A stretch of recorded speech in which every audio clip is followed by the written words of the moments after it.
প্রায় ২.৫ মাস আগে চুলার আগুনে পুড়ে যাওয়া মাগুরার ৭ বছরের শিশু ফাতেমা এখন অনেকটাই ভালো। জাতীয় বার্ন ইনস্টিটিউটে চিকিৎসাধীন শিশুটির চিকিৎসার সব ব্যয় বহন করেছেন বিএনপির ভারপ্রাপ্ত চেয়ারম্যান তারেক রহমান। বিস্তারিত তানজিলা তাসনিমের রিপোর্টে।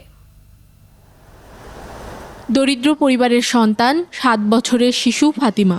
চুলার আগুনে পুড়ে যায় তার শরীরের ২০%। এ অবস্থায় প্রথমে তাকে মাগুরা সদর হাসপাতালে ভর্তি করানো হয়। পরে উন্নত চিকিৎসার জন্য আনা হয় জাতীয় বার্ন ইনস্টিটিউটে। গত জানুয়ারিতে এখানে ভর্তির পর থেকে চিকিৎসা চলছে ফাতিমার। এ পর্যন্ত ৩টি অপারেশন করা হয়েছে এবং আরও একটি বাকি।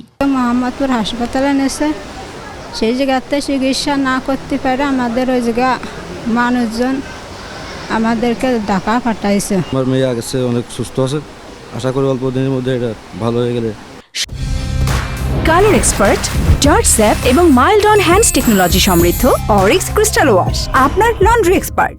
সামাজিক যোগাযোগ মাধ্যম থেকে ঘটনাটি জানতে পারেন বিএনপির ভারপ্রাপ্ত চেয়ারম্যান তারেক রহমান। পরে তিনি এই শিশুর চিকিৎসার দায়িত্ব গ্রহণ করেন। বিএনপির ভারপ্রাপ্ত চেয়ারম্যান তারেক রহমান সাহেব আমাদেরকে নির্দেশনা দেয় বাচ্চাটা এবং বাচ্চার পরিবারের পাশে থাকার জন্য।